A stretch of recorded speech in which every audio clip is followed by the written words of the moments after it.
محبوب کریم صلی اللہ علیہ وسلم ایک دن ارشاد فرمانے لگے، من قرأ القرآن، جس بندے نے قرآن پڑھا، قرآن پاک کو یاد کیا، وَعَمِلَ بِمَا فِيهِ، اور قرآن پاک پہ عمل کیا، قرآن پڑھا اور قرآن پاک کے عمل بھی، قرآن پاک پہ عمل بھی، بولیے گا قرآن پاک پہ عمل بھی، پڑھنا بھی ضروری ہے، عمل کرنا بھی ضروری ہے۔ یعنی یہ نہیں کہ پڑھتا جائے اور پتہ ہی نہ ہو کہ قرآن میں ہے کیا۔ اور یہ آج سب سے بڑا ہمارا المیہ ہے، ہمارے جو قرآن کے حافظ ہیں نا ان کو بھی پتہ نہیں کہ قرآن میں کیا ہے، قرآن کے جو قاری ہیں انہیں بھی پتہ نہیں قرآن میں کیا ہے۔ ہم صرف رٹے کی حد تک، اول تو پڑھنے والے بڑے تھوڑے ہیں، اور جو پڑھنے والے ہیں بھی انہیں پتہ ہی نہیں کہ رب نے کہا کیا ہے، ہم سے گفتگو کیا کی ہے، کس بات پہ ہماری اصلاح فرمائی ہے، اس طرف توجہ نہیں۔ تو نبی رحمت صلی اللہ علیہ وسلم نے دونوں لفظ کہے، من عمل، من قرأ القرآن وعمل بہ، جس نے قرآن پڑھا اور قرآن پہ عمل بھی، بولیے گا قرآن پہ عمل بھی کیا، فرمایا البس والداہ تاجا یوم القیامہ، قیامت کا دن ہوگا اللہ اس کے والدین کو، وہ قرآن پڑھنے والے کی امی کو، اس کے ابا جی کو رب تاج پہنائے گا یوم القیامہ، قیامت کے دن۔ البسا، ایک ایک لفظ پہ غور کریں، البسا تاجا یوم القیامت والداہ، اس کے ماں باپ کو اللہ قیامت کے دن ایسا تاج پہنائے گا، ان کے سروں پہ ایسا تاج قیامت کے دن سجے گا، ضوءہ احسن من ضوء الشمس، حضور نے فرمایا اس تاج کی روشنی سورج کی روشنی سے بھی زیادہ ہو جائے گی۔ یہ ہے فائدہ قرآن پڑھنے کا۔ دنیا میں اگر تانے ملتے رہے کہ یہ بس ان کا امام بن کے بیٹھ گیا ہے، یہ تو قرآن کے علاوہ اسے کہا بھی کوئی نہیں، یہ تو مصلی پہ بیٹھا رہتا ہے، یہ تو مسیتڑ ہے، جس نظر سے آج ہم دیکھتے ہیں، اگر قرآن پڑھنے والا عمل بھی کرے، قرآن بھی پڑھے، تو میں کہتا ہوں لوگوں کے تانوں کی طرف توجہ دینے کی ضرورت تھی، ان کی باتوں کی طرف توجہ دینے کی ضرورت نہیں۔ سرکار نے فرمایا البس والداہ تاجا یوم القیامہ، اس کے والدین کو قیامت کے دن اللہ ایسا تاج پہنائے گا، ضوءہ، اس تاج کی روشنی، احسن، خوبصورت ہوگی، زیادہ ہوگی، پیاری ہوگی، کس سے؟ من ضوء الشمس، اس سورج سے۔ کس سورج سے؟ سرکار نے فرمایا فی بیوت الدنیا، یہ سورج جو تمہارے دنیا کے گھروں میں تمہارے اوپر چمک رہا ہوتا ہے، کتنی چمک ہے، کروڑوں میل دور ہے، پھر بھی ساری دنیا کو روشن کیا ہوتا ہے، غروب ہوتا ہے تو اندھیرے چھا جاتے ہیں، تو اس سورج کی روشنی سے بھی زیادہ روشنی اس تاج کی ہوگی جو اللہ حافظ قرآن کے والدین کو عطا فرمائے گا۔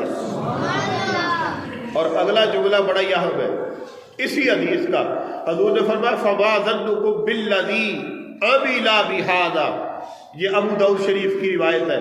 حضور نے فرمایا تو پھر تمہارا کیا گمان ہے، کیا خیال ہے تمہارا اس بندے کے بارے میں کہ جس نے خود قرآن پڑھا، جس نے قرآن پہ عمل کیا، کہ اگر اس کے والدین کو اتنا فائدہ ہے، جس نے پڑھا اس کی امی کو اتنا فائدہ، جس نے قرآن پہ عمل کیا اس کے ابا جی کو اتنا فائدہ ہے، تو تمہارا کیا خیال ہے اس بارے کہ جو خود پڑھ رہا ہے اللہ اسے کتنا فائدہ عطا فرمائے گا، جو خود عمل کر رہا ہے اللہ اسے کیا انعام عطا کرے گا۔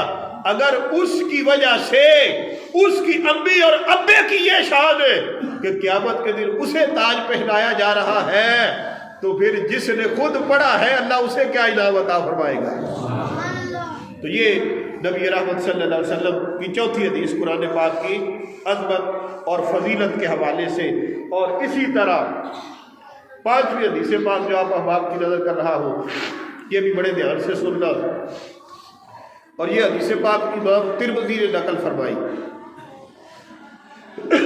حضرت ابن عباس رضی اللہ تعالی عنہ اس حدیث کے راوی ہیں، وہ کہتے ہیں قال رسول اللہ صلی اللہ علیہ وسلم، نبی رحمت صلی اللہ علیہ وسلم نے ارشاد فرمایا ان الذی لیس فی جوفہ شیء من القرآن.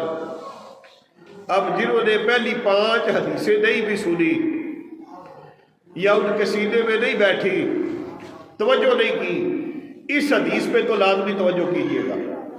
اگر پہلی حدیث کا مفہوم آپ کو یاد نہیں بھی رہا، اس کا مفہوم ضرور یاد کر کے جائیے گا، اور اس پہ تھوڑی سی غور بھی کرنا، تنہائی میں بیٹھ کے اس کے حوالے سے تھوڑا سا سوچنا کہ ہم کس کیٹیگری میں آتے ہیں. نبی کریم صلی اللہ علیہ وسلم نے ارشاد فرمایا ان الذی لیس فی جوفہ شیء من القرآن، بے شک وہ سینہ جس سینے کے اندر قرآن نہیں ہوتا، جس دل کے اندر قرآن پاک کا کوئی حصہ محفوظ نہیں ہوتا، سرکار فرمانے لگے کل بیت الخراب. یہ صرف 2 لفظ، ترجمہ بڑے دھیان سے سننا. حضور نے فرمایا جس سینے کے اندر، جس دل کے اندر قرآن پاک کا کوئی حصہ محفوظ نہیں، وہ سینہ ویران گھر کی طرح ہے، اجڑے ہوئے گھر کی طرح ہے، برباد گھر کی طرح ہے. جس سینے کے اندر قرآن نہیں، وہ یہی سمجھے کہ ویران گھر ہے، برباد گھر ہے.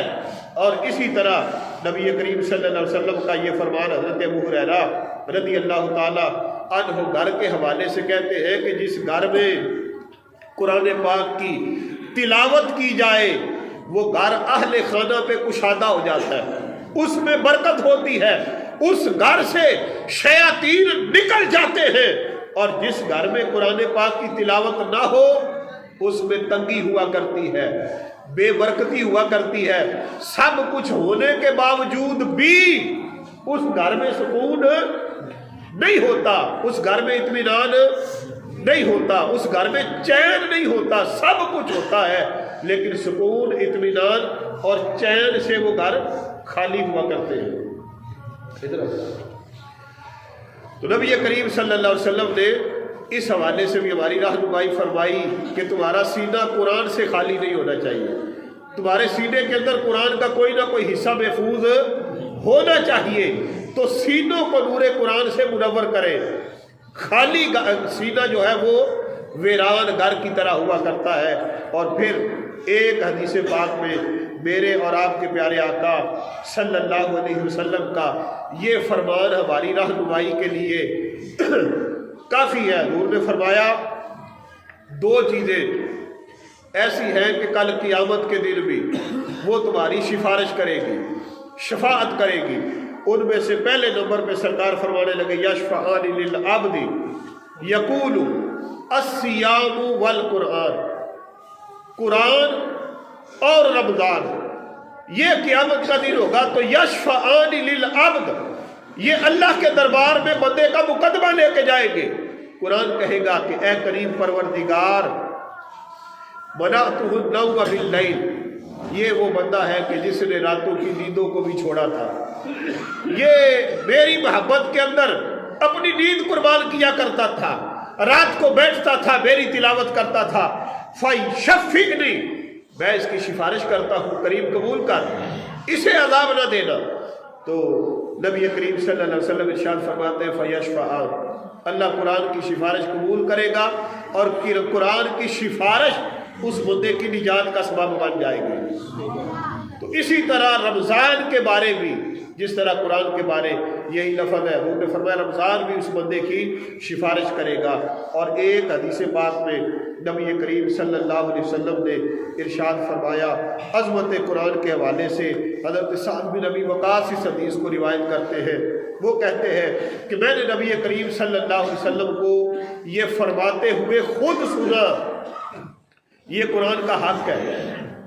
اس حدیث پاک میں ایک حق بیان کیا گیا، کہتے میں نے خود سنا. سرکار فرمانے لگے ان ھذا القرآن نزل بحزن فاذا قرأتموہ. حضور نے فرمایا کہ بلا شبہ قرآن پاک یہ فکر اور حزن پیدا کرنے کے لیے ہے کہ سینوں کے اندر فکر ہو، یہ تمہیں غمگین کرے. آج تو لوگ چاہتے ہیں کہ ہمیشہ خوش رہے، جیسے میں نے پہلے عرض کیا کہ غمگین ہونا تو پسند ہی نہیں، کہ کوئی دکھ ہمارے قریب بھی آئے پریشانی ہمارے قریب بھی آئے پسند ہی نہیں. کوئی اگر اس طرح کا ذکر بھی کر دے کسی خوشی کی محفل میں تو ہم کہتے ہیں بھائی پاگل تو نہیں ہو گئے, اچھے بھلے خوش تھے, ہنس رہے تھے, کھیل رہے تھے, مذاق چل رہا تھا اور تم نے ساری محفل کا مزہ ہی خراب کر دیا. جبکہ قرآن کا تو مقصد یہ تھا, سرکار نے فرمایا قرآن اس لیے آیا تھا کہ تمہیں فکر و حزن میں مبتلا کرے, آخرت کی فکر لگ جائے, آخرت کی پریشانی لگ جائے, قبر کے بارے سوچو, مرنے کے بارے سوچو, آخرت کی فکر ہو. اور پھر نبی رحمت صلی اللہ علیہ وسلم نے ارشاد فرمایا جب تم اسے پڑھا کرو نا, یہ قرآن کا حق ہے. حضور نے فرمایا جب قرآن پڑھا کرو تو رویا کرو. قرآن پڑھا کرو تو بولیے گا, قرآن پڑھا کرو تو رویا کرو. اب رونا کس کو پسند ہے, لیکن یہ قرآن کا حق بیان کیا جا رہا ہے کہ جب قرآن پڑھو تو رویا کرو, اور اگر رونا نہ آئے تو پھر لفظ سن لیں. نبی کریم صلی اللہ علیہ وسلم نے ارشاد فرمایا وَبْكَوْا, رویا کرو, فَإِن لَمْ تَبْكُوا فَتَبَاكُوا وَتَغَدَّوْا بِهِ, اور اگر تمہیں رونا نہ آئے قرآن پڑھ کے بھی تو کم از کم اتنا تو ضرور کرو کہ رونے والے جیسی شکل ہی بنا لو. اللہ کو وہ چہرے بڑی پسند ہے. اور ایک حدیث پاک کے اندر تو یہ بھی ارشاد فرمایا جو غمگین چہرے ہیں نا وہ کل قیامت کے دن اللہ کے عرش کے سائے کے نیچے ہوں گے. جو غمگین چہرے ہیں اللہ کو پسند ہے غمگین چہرے, تو فرمایا رونا نہ آئے تو رونے والوں جیسی شکل بنا لو.